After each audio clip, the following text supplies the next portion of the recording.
Amém. Glória a Deus. Deus seja louvado. Amém. Graças a Deus. Abra sua Bíblia aí, Tiago, capítulo 4.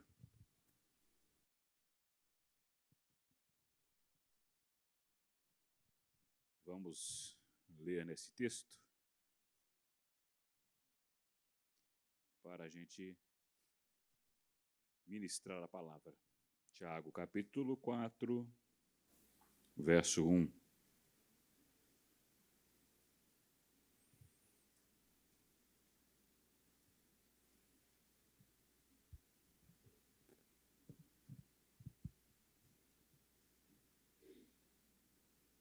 Está escrito: de onde vêm as discussões e brigas em seu meio? Acaso não procedem dos prazeres que guerreiam dentro de vocês? Querem o que não têm e até matam para consegui-lo, invejam o que os outros possuem, lutam e fazem guerra para tomar deles. E, no entanto, não têm o que desejam porque não pedem. E quando pedem, não recebem, pois seus motivos são errados. Pedem apenas o que lhes dá prazer. Feche os teus olhos. Deus, louvamos o teu nome, ó Pai, agradecemos ao Senhor e pedimos ao Senhor que fale conosco, fale com o nosso coração, sensibiliza-nos na tua palavra, no teu Espírito, em nome de Jesus. Amém. Graças a Deus. Interessante que nós lemos no texto aqui que fala sobre paixões, não é? Paixões. O termo paixão geralmente tem uma boa conotação, não é? Quando a gente falamos de paixão pelas almas, nós estamos falando daquele intensidade, daquele desejo, daquele esforço que nós fazemos para que o Evangelho seja pregado, anunciado, quando nós olhamos as pessoas e nós temos a compreensão de que, neste mundo, se as pessoas vão se perder, se não entregarem a vida a Cristo, isso nos move a proclamar o Evangelho, né? Quando nós falamos também da paixão de Cristo, sobre o caminho de Jesus até a cruz, então todos aqueles passos, todas aquelas situações que revelam justamente a paixão, essa entrega de Cristo para que nós fôssemos salvos, sendo que Cristo fez tudo isso por mim, por você, não é? Ou também quando nós falamos quando uma pessoa se apaixona por outra, nós temos então essa boa conotação. Mas neste texto aqui, nós lemos sobre paixão, porém num sentido oposto, num sentido perigoso, num sentido que é importante tomar cuidado, não é? Paixão, ela tem realmente essa conotação, esse peso, ela é uma coisa intensa, profunda. A paixão é é uma coisa impulsiva, ela também é atrativa, não é? E a paixão, ela pode até ser desesperada. É uma paixão que, quando em excesso, a paixão também beira ao fanatismo, quando está além da conta, não é? E a paixão em excesso, a paixão que beira o fanatismo, a paixão, quando ela está exacerbada, ela revela justamente um destaque da alma. É quando a alma ela não está no seu lugar, é quando ela está exacerbada, quando ela está em destaque, quando ela está para cima. E quando nós falamos de alma, nós temos aquela noção, aquela relação com as emoções. Então, nós imaginamos uma pessoa emocionalmente alterada. Quando nós entendemos e lemos esse texto quando fala das paixões, não é, que estão no nosso coração. Então, é aquele sinônimo de desejo fora do lugar, exacerbado, do prazer a qualquer custo, do desejo cego, do desejo egoísta até. Não é? Então, isso revela que essa alma desequilibrada, e muitas pessoas ao longo desses nossos dias, principalmente, nós vivemos situações aonde nós não estamos equilibrados, nós não recebemos talvez o ensinamento adequado ou o direcionamento adequado, e nós começamos a olhar para o mundo e começamos a querer, a desejar as coisas, e nós não medimos, então, esforços para aquelas coisas, nós pisamos na cabeça de qualquer um para alcançar o que nós queremos, nós desejamos, então fica esse desequilíbrio, essa situação toda. Na verdade, uma alma curada, uma alma sarada, ela está em equilíbrio. E ela não anda mais por esse caminho. Ela recusa as paixões da carne, recusa os desejos da alma. Ela recusa essas coisas. E ela começa a valorizar e passa a valorizar e a viver o fruto do Espírito. Não os desejos da carne. Entende? Então, é importante que nós tenhamos esta visão, este entendimento de que nós precisamos realmente afastar dos desejos, das paixões da carne, afastar dos desejos da alma, desejar o fruto do Espírito, amor, o gozo, a paz, a longanimidade, benignidade, mansidão, fidelidade, temperança, domínio próprio. É importante que nós queiramos desenvolver em nossa vida o fruto do Espírito, para que ele a realize, para que ele aconteça, para que ele nos influencie, para que esteja sobre nós.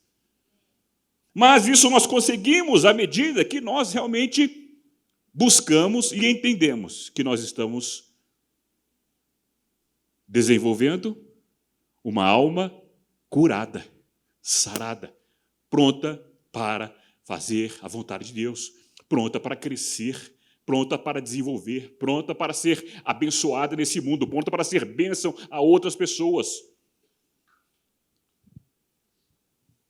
Mas a alma que está ferida, ela ainda está presa àquele ciclo da busca intensa e da insatisfação permanente. Então, vamos ver aqui analisar aqui alguns aspectos, né?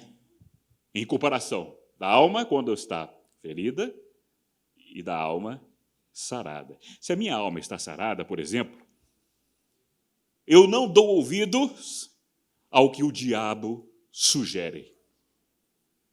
Se minha alma está sarada, eu não dou ouvidos ao que o diabo sugere. Eu entendo que eu não preciso ceder às tentações. Quando nós vemos, por exemplo, sobre a tentação de Cristo no deserto, ele também estava nos comunicando, nos dando essa mensagem, essa informação. Porque no final de 40 dias de jejum, a Bíblia diz que Jesus teve fome. E como que o diabo veio tentar Jesus? Manda que essas pedras se transformem em pães. Era uma tentação na carne, para que Jesus cedesse. Da mesma forma, o diabo também nos tenta conforme a nossa principal necessidade, para que nós cedamos e deixamos de fazer a vontade de Deus para fazer a vontade da carne, para conseguir, de qualquer forma, aquilo que nós estamos precisando. Porque nós nos desequilibramos, autovalorizamos a nossa necessidade, autovalorizamos a nós mesmos e nos colocamos acima de todos, acima de qualquer circunstância. Eu quero, eu preciso, eu não quero nem saber o que vai acontecer. Eu preciso satisfazer o meu desejo. Então, se minha alma está sarada, eu não dou ouvidos à sugestão do diabo. E nem quero ceder a essa tentação. Mas a alma desequilibrada deixa que o desejo o domine. Ele permite que qualquer tentação, qualquer sugestão do diabo se torne fato. Você sabe quando, lá no fundo, lá, poxa vida, mas eu também tenho direito, eu também gostaria de ser abençoado, eu também gostaria de não faltar nada na minha vida, eu também gostaria. E você começa, então, ao invés de... alma, fica no lugar, fica no teu canto. Aquilo que Deus tem para você vai acontecer no seu tempo. Ao invés disso, você fica querendo e desejando ir, indo além e pisando na cabeça de qualquer um para conseguir, não importa o meio, porque você busca ali a satisfação. Então, se sua alma está ferida, você não dá ouvido à sugestão do diabo. Outro aspecto aqui. Se minha alma está sarada, eu não preciso me impor. Eu não tenho que me impor. Eu não preciso ser uma pessoa irritante. Eu não preciso gritar, falar alto. Eu não preciso repelir ninguém. Por quê? Se eu estou equilibrado, se eu estou bem, eu estou seguro de quem sou. Eu entendo o que sou, onde estou. Eu sei que Deus cuida de mim. Eu sei que a bênção de Deus está diante de mim. Eu estou em paz. Sabendo quem eu sou, então eu não preciso ir além da conta. Eu não preciso me impor. Mas se a alma está desequilibrada, sabe aquela pessoa que quer se impor? Ei, não, peraí, não é assim não. Eu sou tal, eu sou fulano, eu sou cara. Meu pensamento é o que importa. Presta atenção no que eu estou falando, sou eu que estou dizendo aqui. Você está errado, quem está certo sou eu. Está vendo? Alma desequilibrada. Tem que se impor, tem que colocar, tem que falar, tem que dizer, isso é comigo, isso sou eu. Reclama de tudo quanto há. Nada está bem. Entende? E aquela pessoa que você começa a falar, não, mas peraí, não é assim não. Você fica quieto no seu canto aí. Você cala a tua boca. Mas não é assim não, para de me ameaçar. Senão, vamos ver o processo contra você. Está vendo? Desequilíbrio. Nós vivemos num mundo em que não é comum a gente ver isso. Às vezes dentro de casa, às vezes no trabalho, às vezes na escola, entre os amigos, na TV, na notícia, às vezes vemos nos vizinhos. Alma desequilibrada. Porque a alma é o seguinte, ela quer ser satisfeita. A alma quer os seus desejos todos realizados, não importa. E nós somos corpo, alma e espírito. Então, não estou falando de necessidades do corpo. Eu não estou dizendo aqui das necessidades físicas. Eu não estou falando de necessidades espirituais, porque a necessidade do espírito é a busca de Deus, é a presença de Deus. Mas a necessidade da alma é a satisfação. A necessidade da alma é a satisfação. Isso está em nós. Mas quando você coloca a alma no lugar, peraí, você tem o seu lugar. Você não vai ir além do que lhe é permitido. Aí você começa a segurar, muitas vezes, o seu próprio ímpeto. Não é isso? Quer ver que a hora que a alma fala bastante? A hora que a gente está com raiva. Não é isso? Pega um momento que você está aborrecido. E alguém fala alguma coisa. Pelo amor de Deus. Quando você vai ver, você já falou que você não devia. É a alma. Querendo se impor. Entende? Mas, quando eu estou equilibrado, eu entendo que eu não preciso disso. Quando eu estou equilibrado, eu não vou fazer isso. Eu vou falar em paz, eu vou falar uma coisa só. Eu vou falar uma vez só, ou vou ser direto. E não vou me deixar abalar pelas circunstâncias. Outra situação, por exemplo, guerras. Guerras acontecem no mundo desde quando há mundo. Guerras entre povos, entre nações. Guerras, rumores de guerras. Qual é o rumor de guerra atual? Rússia, Ucrânia. Possibilidade de uma terceira guerra. Se você for nesse caminho aí, você vai ver que parece que o pior pode acontecer a qualquer momento. E as guerras surgem quando?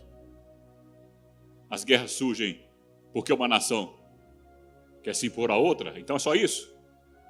A guerra nasce aonde? No coração humano. A guerra nasce lá no desejo de possuir aquilo que eu não tenho. Quando eu vejo que o outro tem, eu preciso daquilo.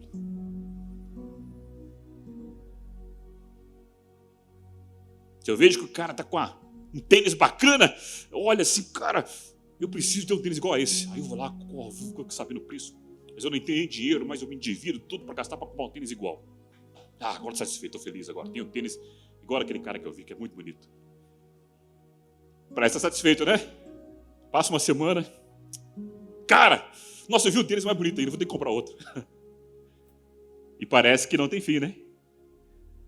Satisfaz-se, mas não tá, na verdade não está satisfeito. Dura um pouco tempo. Aí depois vem uma nova necessidade. E tem que começar a ir mais e mais e mais. E às vezes não é o tênis, às vezes é o carro. Um carro bonito, um carro bacana que você viu ali. Mas sabe, todas essas coisas, eu vi o quê? Aquilo, eu desejo ter aquilo que eu não tenho, que o vizinho tem. Ou então eu quero ser aquilo que eu vi que a outra pessoa é. Ele é um cara bem sucedido. Se ele fala, o pessoal ouve. Ele tem influência na vizinhança, não precisa ser assim também. Eu tenho que destacar, eu tenho que estar no lugar dele, eu tenho que aparecer, eu tenho que puxar o tapete, eu tenho que fazer alguma coisa. As guerras começam aí. E o texto que nós lemos, por que as pessoas guerreiam tanto entre si? Porque as pessoas estão apegadas ao poder, ao ser, ao ter, ao possuir. Aquele que não sabe quem é, ele quer se justificar nas coisas. Então ele precisa ter para se satisfazer como poder, porque ele não é satisfeito com quem ele é na verdade. Então ele precisa ter, ele precisa ser, para que todos vejam, para então ele tentar buscar a satisfação, o que na verdade não satisfaz. Pode satisfazer durante o tempo, mas em pouco tempo ele vê que ele ainda precisa de mais. E quando uma pessoa precisa de mais e começa a buscar, e não importa, aí começa a guerrear, não é isso? Começa a buscar, e começa a discutir, e ter problemas, e fica discutindo e tendo problemas de relacionamentos e desentendimentos de toda espécie. Desentendimento de casa, desentendimento no trabalho, desentendimento com todos os amigos, com os parentes. Ninguém quer conversar com a pessoa. A pessoa vê defeito em tudo, em todos, mas não consegue olhar que o defeito está nela mesma. E ela começa a se achar diferente de todo mundo. Mas, na verdade, a verdadeira origem é que a sua alma está tão desequilibrada que ele não é capaz de se satisfazer com nada. Como é que está o seu coração? Como é que está a sua vida? Isso ainda é uma realidade para você na sua vida?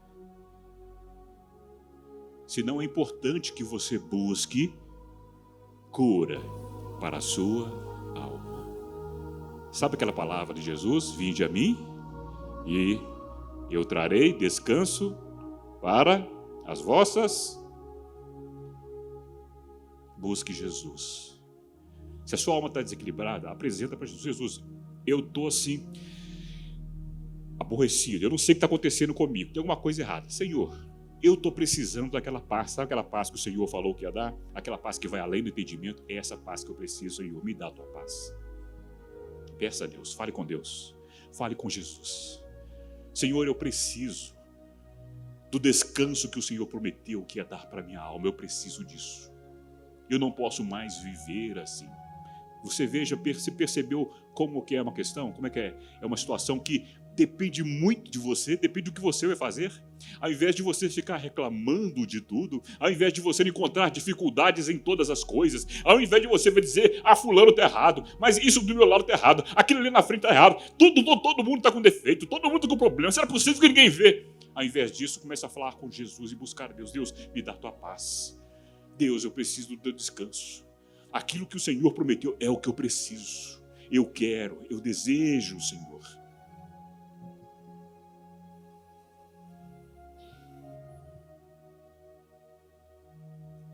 Porque então nós encontraremos satisfação. Nós encontraremos paz. Nós encontraremos descanso. Eu não falo do descanso eterno, de quando a pessoa morre, mas eu falo do descanso enquanto vivemos aqui. A nossa vida não é uma vida só de luta, luta, luta e luta e luta e luta e luta e luta, mas também paz e descanso, paz e revigoramento, paz e novas forças para continuar e batalhar e crescer e vencer e conquistar. Então nós precisamos destas coisas, este equilíbrio na alma. E muitas vezes o equilíbrio na alma, ele passa por nossas próprias decisões. Ele passa primeiro por sua própria decisão. Existem circunstâncias das quais nós precisamos de ajuda, nós precisamos de acompanhamento, nós precisamos que alguém especializado, o médico, venha nos tratar, e nós buscamos isso. Mas boa parte das circunstâncias dependem das nossas decisões. Eu sempre prego alguma coisa semelhante a isso, porque as nossas decisões, nas nossas decisões, é que estará a saúde da nossa alma, do nosso corpo, a nossa saúde espiritual. Aquilo que eu decido fazer para a minha vida. A paz que eu desejo ter, a paz que eu desejo para o meu irmão, a paz que eu desejo ter dentro de casa, a paz que eu desejo ter no serviço, a paz que eu desejo ter nos relacionamentos. Primeiro, parte de eu querer.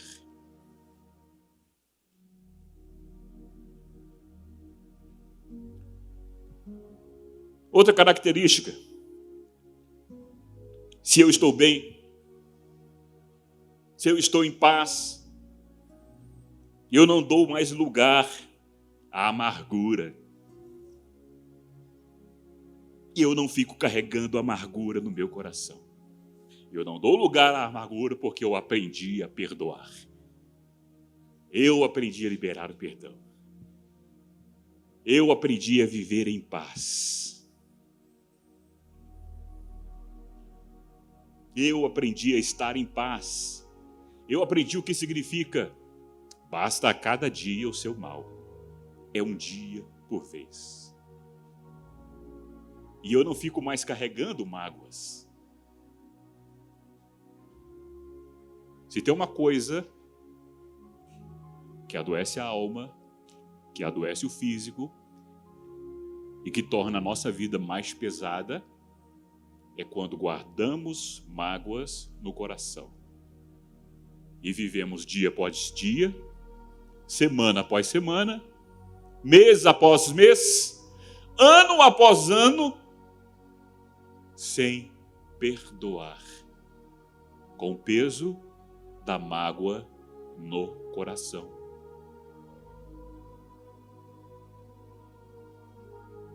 É como se você, não, vou ficar aqui, botar aqui uma mochila, e nessa mochila eu estou carregando uma pedra de 300 quilos nas costas.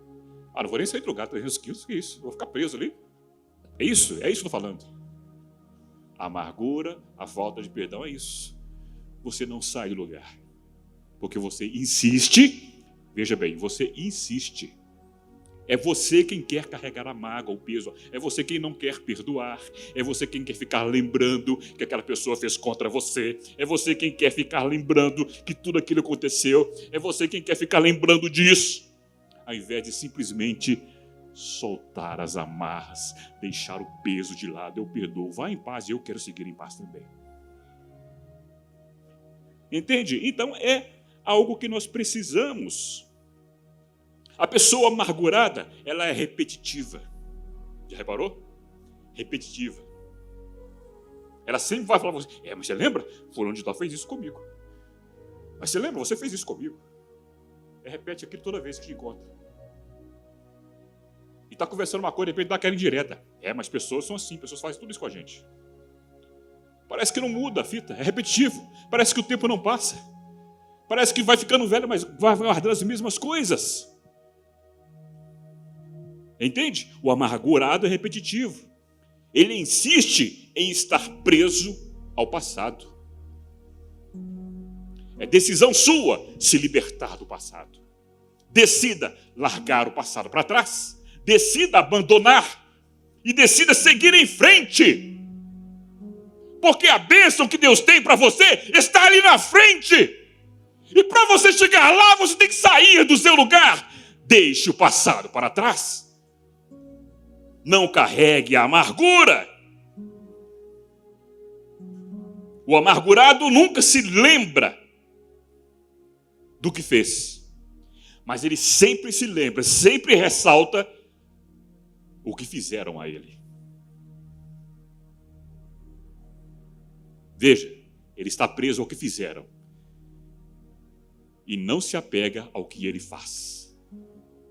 Inverta a situação na sua vida. Se apega ao que você faz. Faça o bem a todos, disse Jesus. Fazei o bem a todos, está nas Escrituras. Faça o bem a todos. Faça alguma coisa. Saia do seu caminho. Entregue a sua vida para Jesus. Louve ao Senhor. Cante hinos. Conheça, leia a palavra de Deus. Saia do seu lugar e caminhe em direção à salvação. Caminhe em direção a Jesus. Caminhe em direção a Deus. E a sua vida vai sendo mudada. E o passado fica para trás. Deixe o passado para trás. Traga à memória aquilo que te dá esperança. Não fica trazendo memória todas as desgraças que foram feitas a você. O Jeremias, quando falou isso, ele estava no poço, num calabouço, preso. Entende? Ele estava numa situação que todo estava abandonado. Ninguém ia tirar ele de lá. Foi colocado lá para morrer. E naquele desespero todo, naquela falta de luz, naquela falta de saída, falta de circunstância, e agora o que vai ser da minha vida? Ele simplesmente disse, ele parou um momento e falou, peraí, quero trazer à memória aquilo que me dá esperança.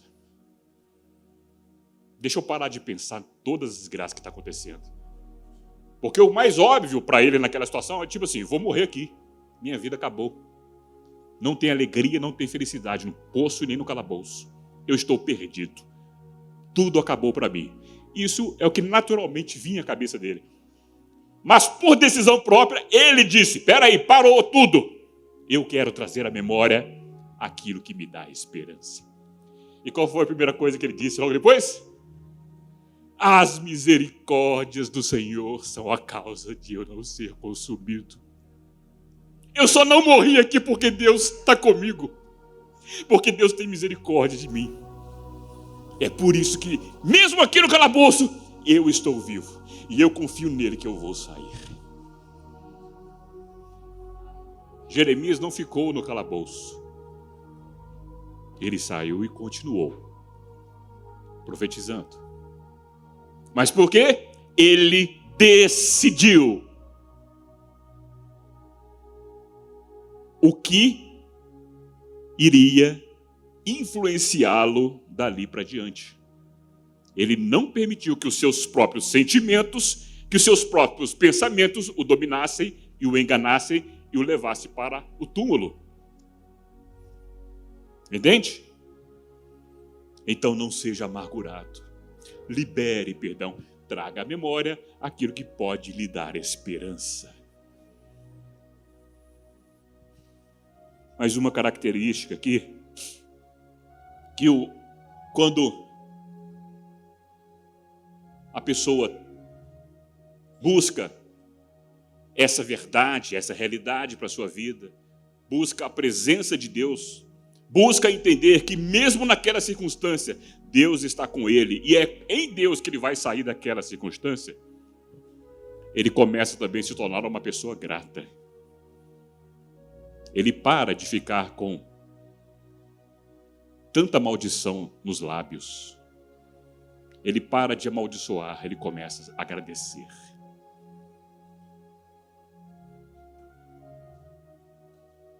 Sabe quando a gente está aborrecido? E aborrecido você acaba falando o que você não deve? É justamente esse policiamento sobre as suas palavras. Porque o que contamina o homem não é o que entra, mas é o que? As palavras que você fala. Ah, mas que desgraça de vida, que porcaria de trabalho, de emprego, e começa a amaldiçoar tudo. Olha o que você está fazendo. Você está amaldiçoando você próprio. Não faça isso. Não importa a circunstância ou a situação, não importa se você tem razão ou não em ficar reclamando, mude o disco. Comece a abençoar e agradecer a Deus pelo que você tem hoje. Porque é na gratidão do que você tem hoje que Deus vai te abençoar amanhã com fartura e muito mais do que você precisa. Porque você mudou a atitude agora para ser abençoado amanhã. Então, ao invés de reclamar e de amaldiçoar, comece a dar graças a Deus. Glória a Deus por esse emprego que eu tenho. É um salário pequeno que eu mal consigo viver.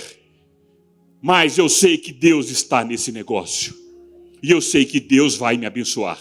Então eu agradeço pelo que eu tenho agora. Porque Deus está comigo. Busque, mude as suas palavras. Não comece a amaldiçoar pessoas. Não comece a xingar.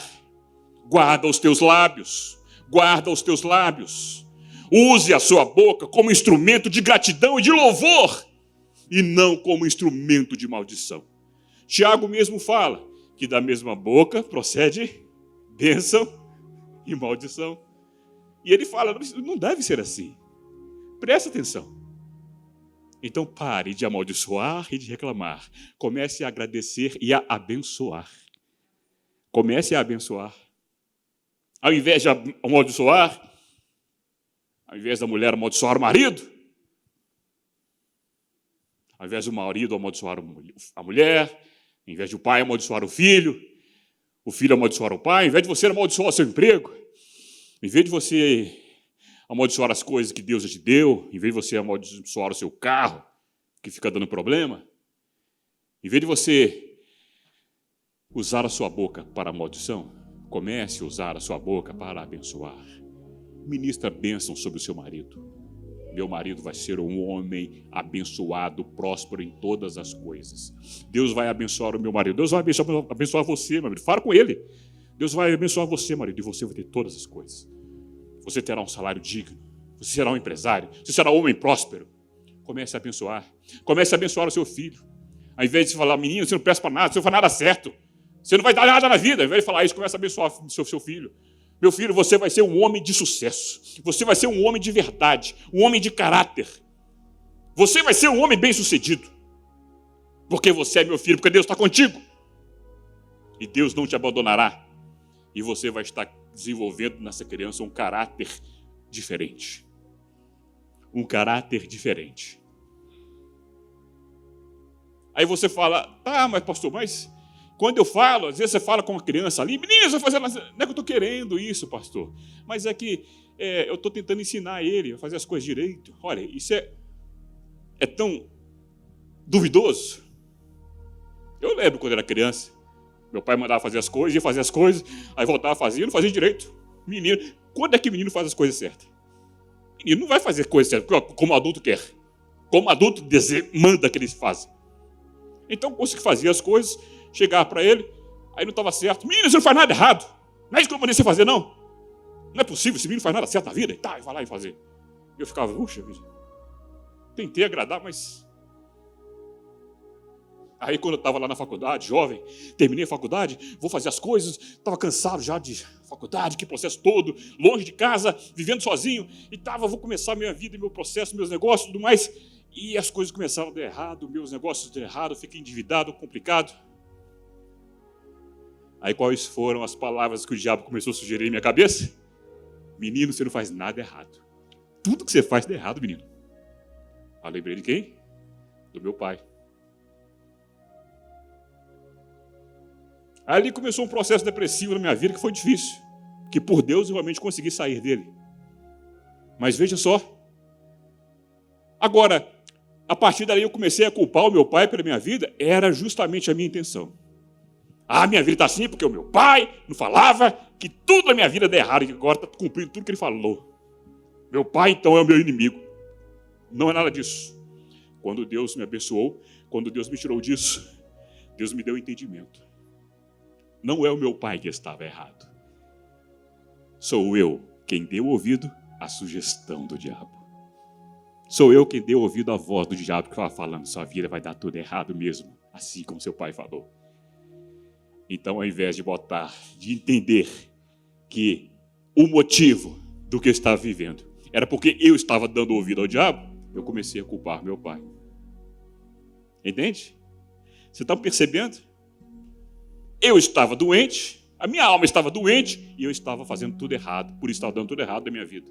Quando Deus falou comigo, eu comecei a entender o meu caminho, comecei a entender o que estava acontecendo errado comigo, comecei a entender que era por minha causa própria, eu mudei a circunstância. Opa, eu vou virar fita, não vai ser assim mais não. Eu não vou mais permitir isso. A minha boca agora será para louvar a Deus. A minha boca precisa ser uma boca que abençoa e não amaldiçoa. E a minha vida começou a mudar a partir dali. Então, eu comecei a entender que eu preciso mudar. Eu comecei a entender que eu não podia mais permitir que o desespero, não podia mais permitir que aquela expectativa de que vai me acontecer o pior, porque era o que eu pensava quando eu estava ali naquele processo depressivo todo. O pior ia acontecer na minha vida. Eu pensava sempre no pior. Eu pensava, para que eu vou tentar? Para que eu vou esforçar de novo? Era tudo errado outra vez? Não tem jeito. Ao invés de ficar pensando assim, de ficar com essa expectativa, de ficar com esse medo, porque o medo começou a apropriar do meu pensamento. Eu comecei a pensar com medo. Cara, eu não vou fazer nada, eu não vou dar um passo, porque vai dar tudo errado. Porque se der errado, sabe aquela coisa do si? Aí você fala assim, não, vou empreender, eu vou fazer um negócio, eu vou abrir, mas e se der errado? Aí eu comecei a dar muito valor ao si. Aí eu comecei a não sair do lugar. Aí eu comecei a ficar preso no mesmo lugar. Então eu entendi que, peraí, o si, ele só me prende, ele só me trava. Ou eu confio em Deus, que eu vou dar um passo, e Deus estará comigo, ou eu sempre vou pensar que se der errado, eu vou me dar mal. Que caminho que eu vou escolher? Eu vou escolher ouvir a voz de Deus, ou vou escolher o caminho de ouvir a voz do diabo dizendo que vai dar tudo errado? Eu decidi, eu vou ouvir a voz do Senhor. Aí eu comecei a pensar como Jeremias, espera aí, deixa eu trazer a memória que me dá esperança. O que a Bíblia diz sobre a minha vida? O que a Bíblia diz sobre a minha vida? O que Deus pensa sobre mim? Porque os meus pensamentos eram sempre o pior. O que Deus pensava de mim? Porque eu era um cara preocupado. Sabe a pessoa que se preocupa das coisas? Ele se ocupa das dificuldades antes que elas aconteçam. Ele se ocupa das possibilidades antes que elas aconteçam. Ele começa a preocupar com as contas que vão vencer lá na frente, antes de chegar a data. Será que eu vou ter dinheiro? Será que eu não vou descer? Será que eu não vou quebrar? Eu estava preocupado. Aí eu entendi, eu não preciso me preocupar. Basta a cada dia o seu mal. A minha vida está diante de Deus hoje. O que Deus vai fazer na minha vida, Ele vai fazer hoje. Então não vou mais me preocupar com o dia de amanhã. Basta cada dia o seu mal. Eu vou viver um dia de cada vez. Eu vou colocar a minha vida diante de Deus. A principal causa de doenças psicossomáticas é justamente isso. É quando você está tenso, preocupado com as coisas. E você fica com a alma doente. E o reflexo da doença da alma são as doenças também físicas, que surgem e aparecem na sua vida. E você vai no médico, e o médico manda você fazer 1000 exames, e você faz 1000 exames, e o médico avalia os 1000 exames e fala assim, mas parece que a sua vida está muito bem. Seus exames estão dizendo que não tem nada com você. Aí você fala, não, mas por que eu estou assim? Por que está acontecendo isso? Eu não sei, realmente, toma esse remédio aqui para ver se melhora. Entende? Aí você vai vivendo a vida dependendo de medicamentos, e uma coisa atrás da outra. E você nunca fica bem, porque você é uma pessoa tensa e preocupada. A sua alma está doente e você ainda não sabe. Jesus veio trazer descanso para as vossas almas. Não é para você ficar doente, tenso e preocupado, é para você viver em paz. A minha paz vos dou, foi o que Jesus disse. É para você viver a paz hoje, agora, não é amanhã, não é lá na frente. Viva a paz de Jesus agora, ela está diante de você. Cabe a você decidir, eu quero essa paz. Eu vou viver nessa paz. É ela que eu desejo de todo o meu coração. E eu vou me desviar de tudo. De preocupações, não quero mais me preocupar, não quero mais maldições, eu quero fazer a vontade de Deus. Filipenses 4, versículos 8 e 9, está escrito assim. Finalmente, irmãos, tudo o que for verdadeiro, tudo o que for nobre, tudo o que for correto, tudo o que for puro, tudo o que for amável, tudo o que for de boa fama, se houver algo de excelente ou digno de louvor, pensem nessas coisas. Entenderam? Tudo o que for verdadeiro, nobre, correto, puro, amável, de boa fama, se houver algo de excelente ou digno de louvor, então pensem nessas coisas. Mas sabe o que a gente prefere pensar? Esse país está tão mal. Olha essa inflação. E ninguém faz nada. Olha lá a polícia agindo indevidamente. Olha lá o empresário roubando. Olha o político fazendo isso e aquilo. O que você ouve quando você liga o rádio para ouvir notícias? Você ouve coisas boas? Eles falam assim, hoje é um dia maravilhoso, bom dia para você. Hoje o fulano de tal saiu de casa e entregou uma cesta básica na casa do necessitado. É isso que é notícia no rádio, na TV? O que é notícia? Porque eles querem aquilo que o povo quer. E o que o povo quer? Que se fale de política, que se fale de roubo, que se fale de assassinato. Aí essas coisas ocupam a nossa cabeça, ocupam a nossa mente. Qual o resultado que você quer, então? Você quer que na sua vida você fique bem, você fique feliz, fique em paz? Você se alimentando de toda essa porcaria toda? Por isso que o texto está dizendo, tudo aquilo que for honesto, verdadeiro, puro, amável, de boa fama, se há alguma virtude, se há algum louvor, nisso pensai. Ocupem o pensamento de vocês com essas coisas. Sabe onde é que vão estar essas coisas? Que está escrito que nós precisamos encher a nossa vida? Na palavra de Deus. Leia a Bíblia. Leia a palavra de Deus. Deixa o seu coração cheio da palavra de Deus. Põe a palavra de Deus para ouvir no carro de manhã. Ouça os louvores de Deus pela manhã, quando você estiver saindo para trabalhar, ao invés de você ficar ouvindo a CBN. Ao invés de você se voltar, chega em casa, ao invés de você assistir o Jornal Nacional, comece a ouvir a palavra, comece a ler a palavra de Deus, comece a ler ver um filme que vai te trazer, justamente, que vai edificar a sua vida. E não se deixa dominar por estas coisas. Põe em prática tudo que vocês aprenderam, receberam e ouviram e viram de mim. E o Deus de paz estará com vocês. A paz vai estar na vida de vocês. Quando vocês ocuparem o pensamento com as coisas de Deus. Para de pensar nas coisas ruins. Para de pensar nas suas dívidas, nos seus problemas. E louve ao Senhor. Como é que alguém pode esperar receber bênçãos dos céus se a sua alma está tão arraigada às coisas da terra? Tem uma coisa errada aqui. Tem uma coisa incompatível aqui. Como é que eu vou ser abençoado se o meu coração, se a minha alma está tão presa às coisas aqui nessa terra?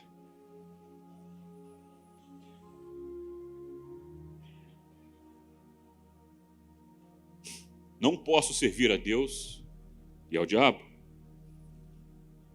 Ou eu vou servir a Deus, ou servirei ao diabo. Então eu escolho servir a Deus. Eu escolho assumir Jesus de uma vez por todas. Eu escolho submeter a minha alma. Eu escolho submeter os meus sentimentos ao conhecimento da palavra de Deus. Eu escolho deixar de lado as paixões deste mundo. Eu escolho deixar que a vontade de Deus se sobreponha aos meus desejos. Eu escolho a vontade de Deus. Eu escolho o desejo de Deus e não os meus próprios, não o que este mundo me oferece. Isaías 55, verso 8. Meus pensamentos são muito diferentes dos seus, diz o Senhor. E meus caminhos vão muito além dos seus caminhos. Pois assim como os céus são mais altos que a terra, os meus caminhos são mais altos que os seus caminhos. E os meus pensamentos são mais altos que os seus pensamentos. Jeremias 29, versículo 11. Porque eu sei os planos que tenho para vocês, diz o Senhor. São planos de bem e não de mal, para lhes dar o futuro pelo qual anseiam. Naqueles dias, quando vocês clamarem a mim em oração, eu os ouvirei. Se me buscarem de todo o coração, me encontrarão. Essa é a promessa de Deus para mim e para você. Por que viver preocupado, tenso, triste, nervoso? Por que deixar a alma desequilibrada te dominando? Descansa no Senhor. Jesus veio trazer descanso para a minha alma. Então eu descanso na minha alma no Senhor Jesus. Eu digo a tua vontade, Senhor, não a minha. O que o Senhor diz, o que a tua palavra diz e não o que o mundo está dizendo. A tua vontade, não a minha. O Senhor e não eu. Tiago 4, versículo 7. Portanto, submetam-se a Deus. Submetam-se a Deus. Resistam ao diabo e ele fugirá de vocês. Resistam ao diabo, mas submetam-se a Deus. Não dá mole para o diabo, não. Não facilita as coisas para o diabo, não. Não deixa a sua língua ser instrumento do diabo. Não deixa que o diabo invada e continue dominando os seus pensamentos. Muda a coisa. É você quem deve estar no controle, não o diabo. É você quem deve estar no controle. Você, não a sua alma. É o espírito que deve estar pronto e não a alma. É a palavra de Deus que deve acontecer na sua vida e não o que a sua alma está pensando, desejando ou querendo. Aproximem-se de Deus e Ele se aproximará de vocês. Pecadores, limpem as mãos, e vocês que têm a mente dividida, purifiquem o coração, entristeçam-se, lamentem-se e chorem, troquem o riso por lamento e a alegria por tristeza, humilhem-se diante do Senhor e Ele, ao seu tempo, os exaltará. Humilhe-se diante do Senhor, submeta-se ao Senhor. Senhor, seja feita na minha vida a tua vontade, não o que eu quero, Senhor, mas o que o Senhor quer, os seus planos, os seus sonhos, porque o Senhor é grandioso, o Senhor é alto, supremo, sublime. Os teus pensamentos são grandiosos, tão grandiosos que eu nem consigo imaginar. E é este mesmo Deus com pensamentos tão grandes que pensa alguma coisa a meu respeito. Esse Deus tão grande vai pensar a meu respeito alguma coisa pequena? Primeiro que não é a natureza dele. Ele não é pequeno, ele é grande. Os pensamentos de Deus a meu respeito é grande. Os pensamentos de Deus a respeito é grandioso. Deus pensa coisas que tem um futuro maravilhoso para você. Os pensamentos de Deus a seu respeito são intensos e imensos. E é pensamento de bênção, é pensamento de paz, para dar a vocês o fim que vocês desejam. Deus não pensa pequeno. Então deixa que a vontade de Deus seja feita na sua vida. O momento é agora de você romper com a ilusão na qual você vive hoje e passar a viver a realidade que Deus preparou para você. A realidade que Deus preparou para cada um de nós. Cabe a você decidir o caminho que você quer tomar. Sabe quem pode fazer isso? Você. Mas sabe de uma coisa muito boa nisso? É que Deus está contigo e te ajuda a tomar a decisão. Você não está sozinho nessa. Você não está aí para sofrer. O diabo fica colocando ideias na tua cabeça que você está aí sozinho, que Deus está longe de você. Deus está contigo. Basta você clamar, basta você se ajoelhar, submeter e falar: Deus, a minha vida é tua. Deus, o Senhor está aqui comigo. Deus, não permita que eu morra. Não permita que eu sofra. Não permita que eu entre em falência. Mas comece a agradecer e a louvar a Deus.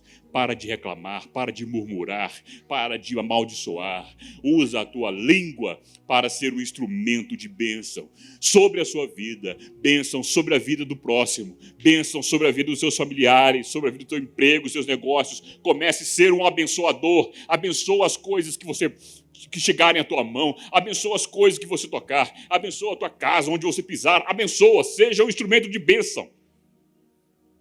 E a mesma bênção que você ministra é a bênção que Deus vai derramar na sua vida.